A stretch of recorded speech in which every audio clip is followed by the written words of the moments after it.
I'm not about to let a small kitchen stop me from growing and harvesting good food for the family.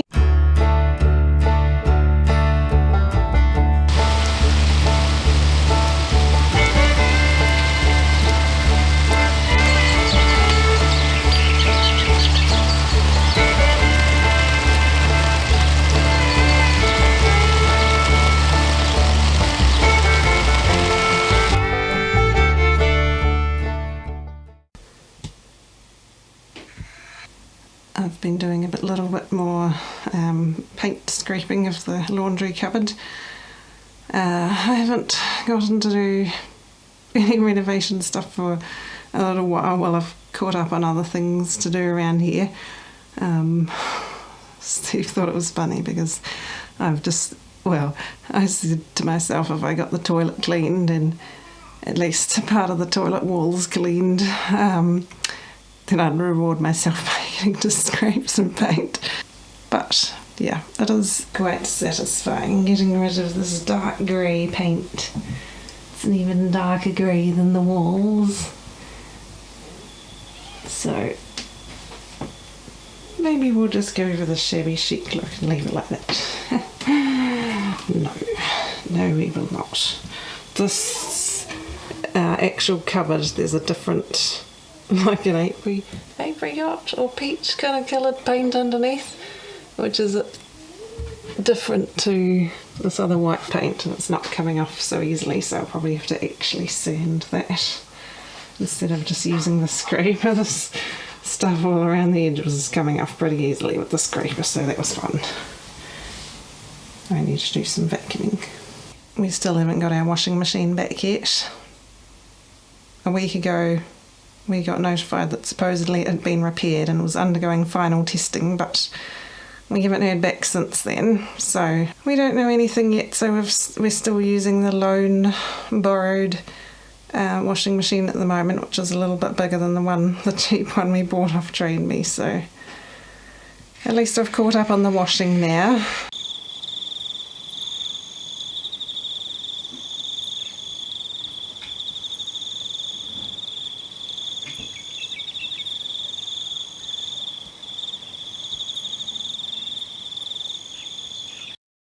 Hey guys, welcome to Wild Hope Homestead.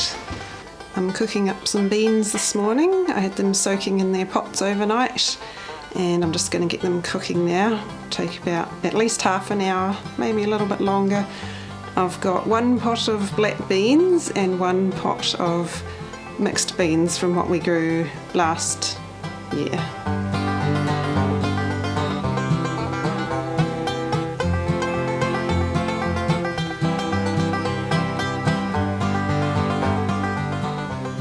We had a few, I can't remember how many of the varieties we grew last year that I'd already cooked up. We had a few left. They were stored in their individual containers, but I thought I might as well just cook them together rather than trying to cook the different varieties in smaller pots. So they all taste good and they look pretty together. This is what happens when you have a small kitchen.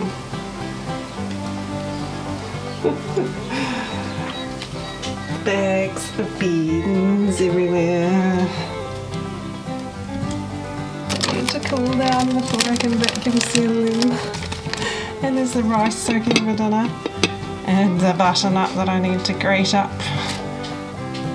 The bean stock. And I'm scooping the beans into the bags and weighing them here. It is a challenge working in a small kitchen, but I'm not about to let a small kitchen stop me from growing and harvesting good food for the family and putting it away. It just means you have to be a little bit more creative and a little bit more considered about what you decide to do, how many things you decide to do at the same time. So we've got 27 bags of beans, which is the equivalent of 27 cans of beans, plus a little bit extra that I can use for my lunch, so that's handy. I wasn't intending to do quite that many beans at once, but that's okay, it'll be good to have a stash. I do need to do some more kidney beans, but I think I'll just wait a little while before we do some more of those because we've got plenty of beans for now. I really do need to learn to use my pressure canner. I'll be fine once I get going. I just need a good amount of time without a small child around so I can concentrate on what I'm doing. But I guess those chunks of time get taken up by other things like butchering chickens or cleaning the coop or painting, so I've got to work that in somewhere. But for now, these beans will quite happily sit in our freezer, vacuum sealed.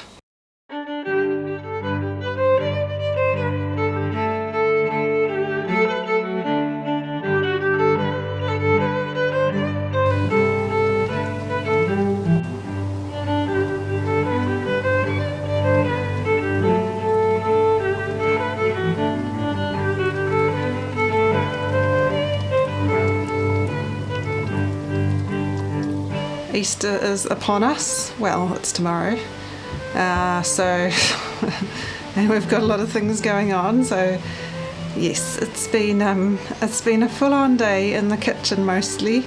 I haven't been outside yet. I think I missed the one patch of nice weather amongst this rainy, windy patch. But I started some beef bone broth this morning. Actually, it's beef and lamb bone broth, which wasn't in the original plan, but I was trying to fit stuff into the freezers in the garage yesterday and pulled out some bones and thought I'd better do some broth because we need some dark meat broth anyway, and that just added to my kitchen list, so that's still going on the stove. And then I've made some hot cross buns. These are my ones, which are gluten-free, dairy-free and yeast-free, which sounds kind of nuts, but I found a good recipe that I like, and I really like hot cross buns and don't like missing out on them, so that's what works for me. Thankfully Steve's around, not for a good reason. Let's just say he had a little incident where he may have lost a fingernail, so he's got a few days off work.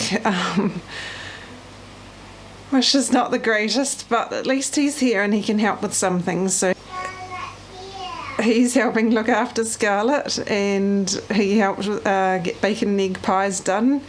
We've got an Easter picnic to go to tomorrow, and since we've been rolling in eggs, we're up to like 200 eggs, so we definitely need to use some.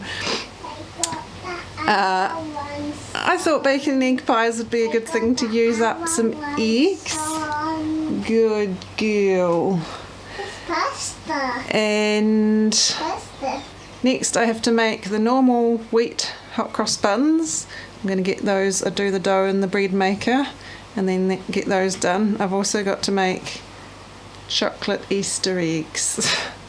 So I can't remember how many years it is now I've been making my own Easter eggs, because, well, it started off being because it was cheaper. It's cheaper to buy blocks of dark chocolate and some Easter egg moulds in the long run and make your own. If you look at the price of a block of chocolate compared to the equivalent weight in buying an Easter egg or an Easter bunny or something, it's definitely cheaper to do your own.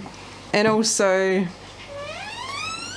just reading about the bad conditions for workers in the chocolate trade and everything, that's quite a big thing that goes on that a lot of people don't know about. A lot of the Easter eggs, especially the Cadbury ones, are not such a great investment if you care about how people are being treated and paid or not paid. So the Whittaker's blocks are one of the better options.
It's Easter weekend and we've got a lot of things to do with family and friends and church, and in between times we're just enjoying being at home. We're all pretty tired from just having a lot to do and being out and about a lot and having a lot of things to organise behind the scenes, so we're just enjoying some downtime at home, and it's a beautiful sunny day today. Oh, look at these clouds.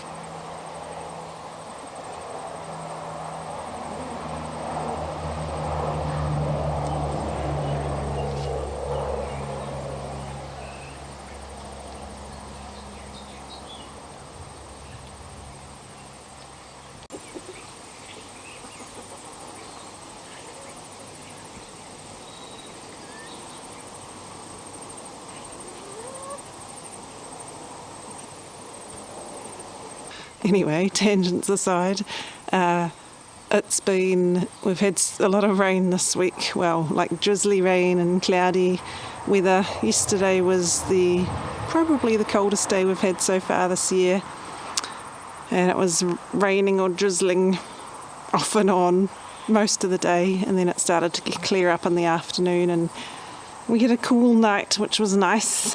I'm catching up on harvesting things. I haven't harvested the dried beans, for a number of days because it's been wet a lot. So I've got a big pile of those.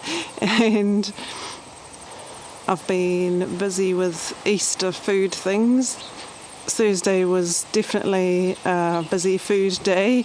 Beef/lamb, bone broth, Easter eggs, normal hot cross buns, dairy-free, gluten-free, yeast-free hot cross buns, bacon egg pies, and then we just scrambled things together for dinner. So I'm pretty fooded out, so it's nice to have some time outside. And I've also been working on getting the timber sleepers put along the side of the front plot, out the front, which is going to edge the front plot and separate that with a good, nice, hard line from the driveway, and then we can hopefully get that area gravelled. So I just need to tidy up the end row of the front plot a bit more where I put the sleepers alongside, and then we'll be able to plant the brassica seedlings in there, or at least some of them, because they definitely need to get planted soon. I've just been having to get the sleepers in first so I could get the row sorted out nicely. I got 3 gum sleepers, which are just natural timber that are quite long lasting in their natural state, so I thought that was a better option that I wanted, since it's up alongside the veggie garden rather than treated timber. They are 200 by 100 millimetres and 2.4 metres long-ish. Actually, I need to measure them because they're longer than I thought they were. So they're covering more length than I thought they were. So either they're decently longer, or the measurement on my spreadsheet isn't quite right. I kind of did it in bits and pieces when it wasn't raining, so I didn't show it. But part of it is buried in the ground, and some of them are a little bit warped or bowed, so they're not exactly straight, which bothers me slightly. But Steve said, you're not making high-end cabinetry or furniture or something. Even so, it's nice when you can get things to line up. So there's a bit of a gap with that one. That's not too bad, but this one over here, this gap is worse. It's better than it was. When I made the front plot, I didn't want it to come too close to the drive.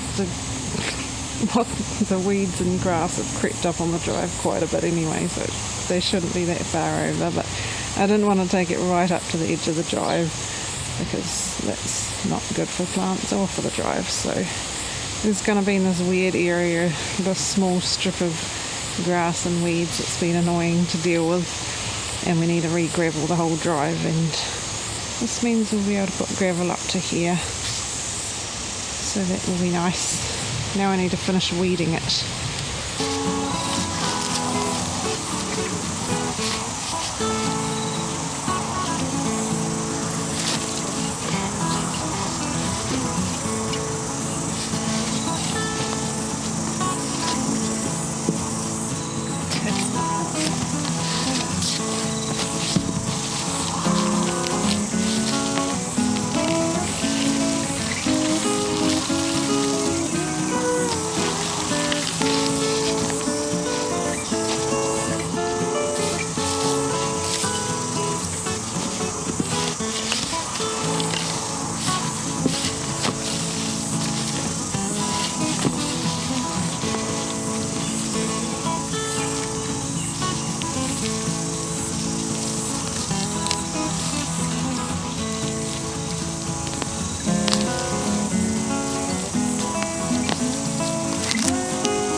Apparently, Steve didn't check the potatoes right to the end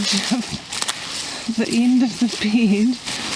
I don't know if there are any more. I just stabbed to that one. Oh, actually that one may have already been. Did I do that? I don't know. I definitely stabbed this one right through the fork anyway.